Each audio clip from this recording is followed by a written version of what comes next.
روات شاہی قلعہ کو جیسے قلعہ روات بھی کہا جاتا ہے۔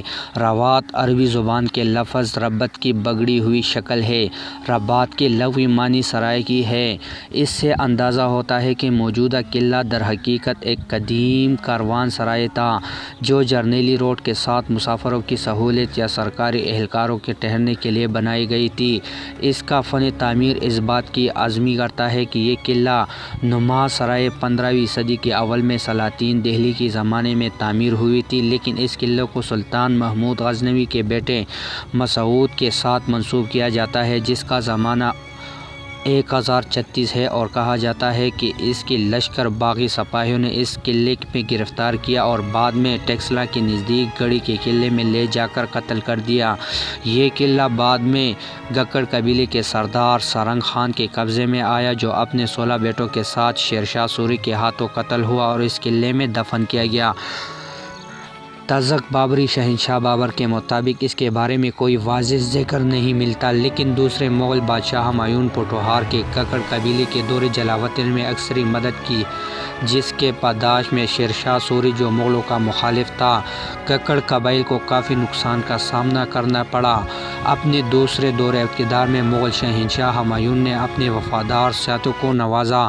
پرنگا روات، پرنگا پروالا اور پرنگا دان گلی کا ذکر ہمایوں نامے میں ملتا ہے، جبکہ ہمایوں کا بیٹا جلال الدین محمد اکبری بادشاہ بنا۔ اس کے دور میں پہلے 12 صوبے اور بعد میں 15 صوبے ہوئے۔ صوبے کے انتظامات منصوبہ دار کے ذمے تھے۔ امور سلطنت میں صوبے کے نیچے سرکار آتی تھی۔ آج کا ڈسٹرکٹ یا تحصیل میں مختلف پرگنہ تھے۔ فوجداری کے نظام 3 حصوں پر تقسیم تھا، مختلف دیہاتوں کے جس ذمہ داری شخص پر کو بگا دیا جاتا تھا، گھوڑ سوار سپاہی اس نے بھرتی کرنے ہوتے۔ قلعہ روات بھی ایک پرگنہ تھا جس کے لیے مختلف دیہات دیے گئے تھے۔ بادشاہ براہ راست کوئی فوج بھرتی نہیں کرتا تھا۔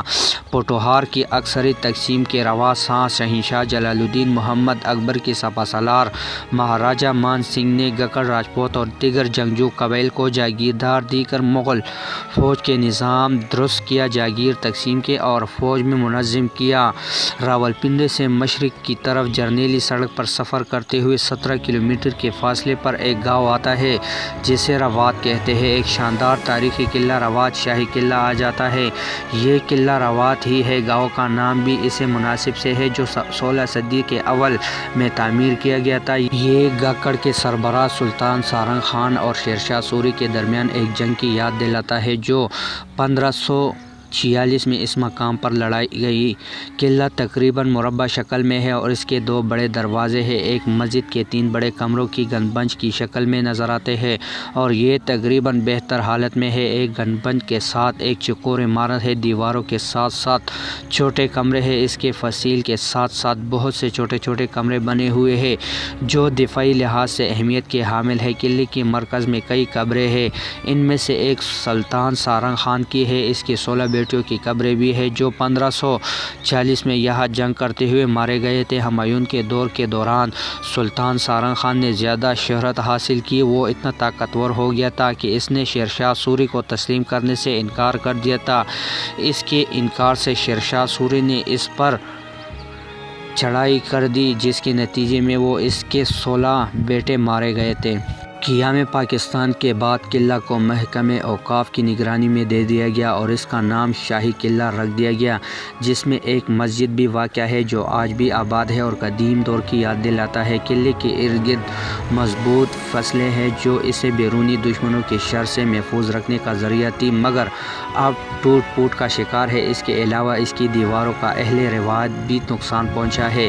انہوں نے گھروں کی تعمیر کے لیے اس کی دیواروں کو گرنا شروع کر دیا تھا۔ اب حکومت نے اس کے ارد گرد دیواروں کے ساتھ تعمیرات پر پابندی لگا دی ہے اور قلعے کے دونوں اطراف میں خوبصورت لان بنا دیے گئے ہیں، تاہم ان کی تعمیرات ٹوٹ پھوٹ کا شکار ہے۔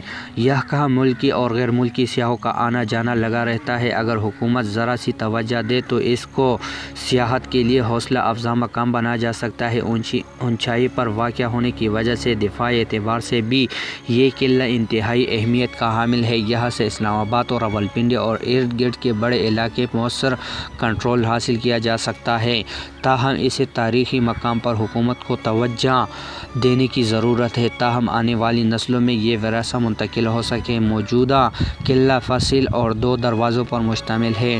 صدر دروازے کا رخ مشرق کی جانب ہے جبکہ عقبی دروازہ شمال کی طرف کھلتا ہے۔ فصل کے اندر چاروں اطراف میں حجرے بنے ہوئے ہیں۔ فصل کے اندر دیگر تاریخی عمارتوں میں ایک 8 پہلو مقبرہ، ایک مسجد اور چند قبریں ہیں۔